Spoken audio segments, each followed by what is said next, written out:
Hello and welcome to Walker Tea Review. I'm Jason Walker here with a tea to taste and experience. You know, tea is, people talk so much about the health benefits of tea, which there are, but tea is an experience for the senses, a joy of tasting and appreciating it. It can be enjoyed on its own, in good company. But it's a time to really just also a time to kind of slow down and just savor, awaken your senses in that sense. So what I've got here is my tea equipment, and I've got an Indian tea, so I'm doing a tasting cup type of setup, and I'll explain a little bit more about that. Scooped in enough to cover the bottom surface of my, I believe this is about a 2.5 ounce tasting cup. And my water's been brought to an early rolling boil. So I'm going to add enough here. I want to swirl this around so that the leaves get tucked beneath the surface of the water. I want enough water to rest just beneath the bottom of my opening there, that looks good. Return this water. Get the lid. It's always good to help to remember there's a hole here for air flow as you're pouring, but keep that back towards the lid, or handle rather, so I'll let that steep. Talk about this tea and introduce it now. This is from Happy Earth Tea. This is their Singbulli First Flush Darjeeling. Information on the product page tells us that this is organic. Let me make sure I have all this information. Fair Trade and Rainforest Alliance. You can get 2.6 ounces for $19.70. What else? HappyEarthTea.com. First Flush 2014. So that tells us a little bit of the background about when and where this tea comes from. I'm going to talk about the dry leaf, the wet leaf, and the liquor. Starting off here with the dry. Talk a bit further. Aromas first of this dry leaf. Nice characteristic Darjeeling aromas. It does have a bit of a light grape type of smell. It has a light floral component, and I put that in the neighborhood of a sweet, like an English rose type of aroma. Perhaps a bit of sweet spice, something, similar to, say, a clove, an allspice, those types of aromas. Okay, scoop out a few of these leaves and look at them. Now you can get some Darjeelings with varying degrees of usually 3 colors. You get a silvery color, you'll get a green color, and you'll get a brown, whether that be chocolate or rust brown, something of those 3. And that's what I'm seeing here. I do have a bit of the silvery tips. In this particular scoop, what I'm seeing, silvery tips comprise 10 to 12%. Then you got green leaf portions that can be a bright green or a deep green, olive drab over towards a green yellow, green pea, English pea type green. And then you've got the bister, which is kind of a darker gray brown, nearly blackish, towards a paler end of that. So it's a bit more of a brown gray type color. Leaf portions for the most case, although there are, of course, the needles, the very tips are intact. So once I happen to scoop out a larger leaf portion here that's maybe an inch or more in length, but most of these leaves and leaf portions are less than an inch in length. Okay, return that to the package. Get ready to pour. Now with a tasting cup set like this, it usually comes with a bowl.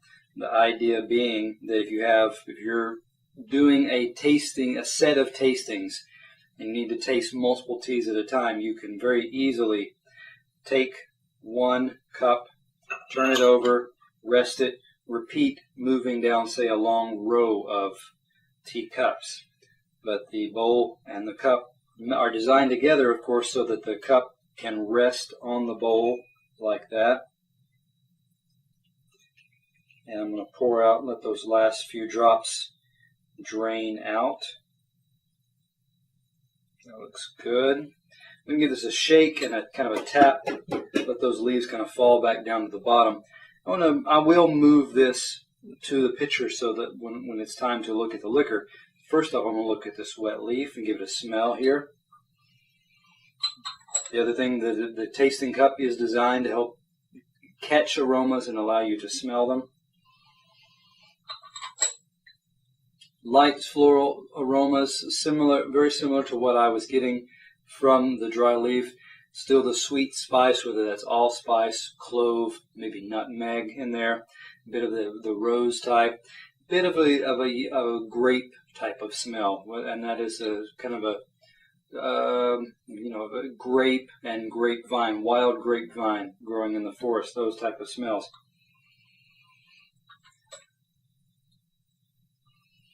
Yeah, those are the dominant. It says it lightens up as it cools.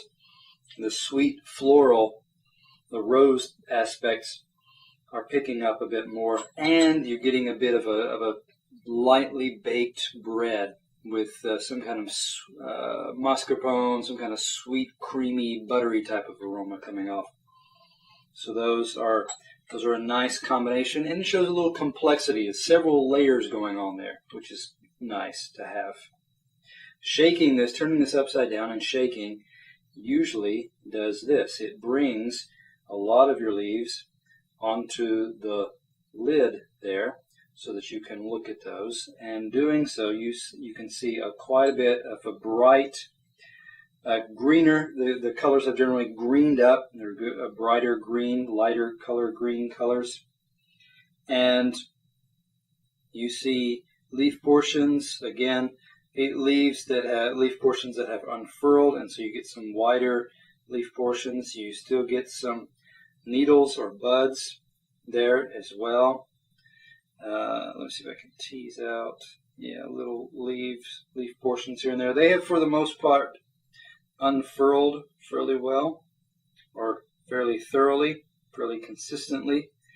Pulling out a few of these needles, just kind of letting them rest on top so they're a little more obvious. Yeah, you can still see some blotches. You see blotches here and there, a little bit of oxidation that took place. That's to be expected.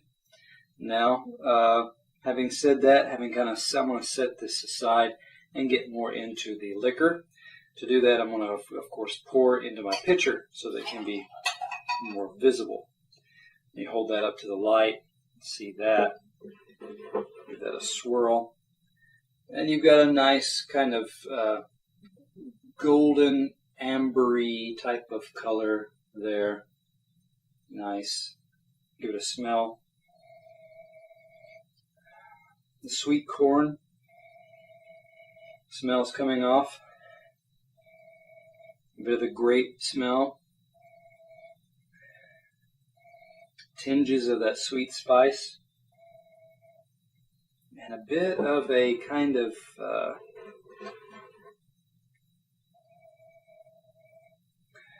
spice note. It's such a, I don't know, it's almost like a bit of a dill type smell. Something a bit more savory herb. Let me see if I can put my finger on it a little better as I'm sipping and tasting here. Bright, nice looking in the cup as well. So it's time to give this a slurp.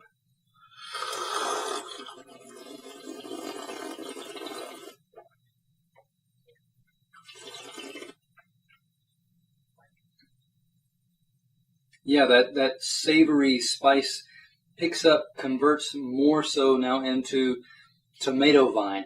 The stems of the tomato. There's that kind of smell and that taste coming off there. Okay. Along with that, you do get a nice light briskness here. So it's got a bit of a punch in that sense, which is what people often look for a little bit of, at least. It's got a bit of a thicker, heavier mouthfeel. So it does have a bit of coating type of sensation on the top of the tongue, underneath the tongue to a certain degree, and the sides, the lower sides of your inside cheek there.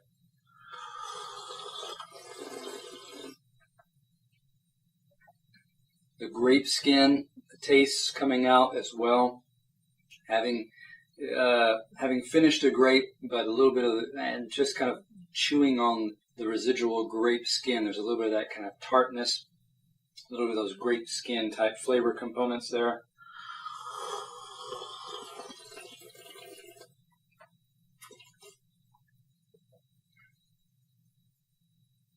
As the tea cools, you do get, again, it moves just like the wet leaf aromas. You can start to pick up a bit more of the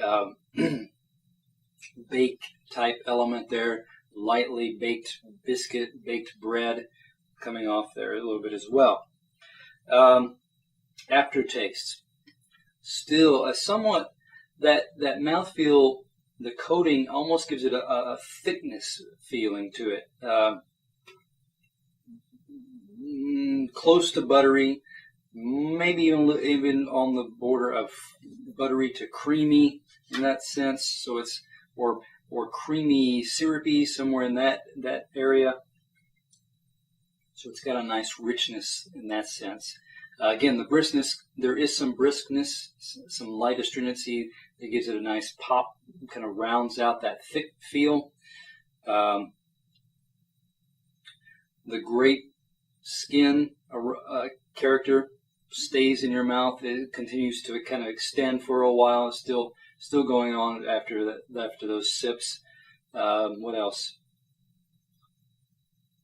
Sweetness, the sweet spices, again, the allspice, the clove, the nutmeg, those elements still at work in the aftertaste as well.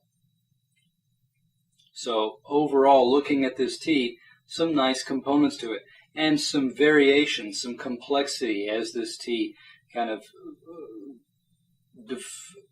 develops or fluctuates in temperature and across time.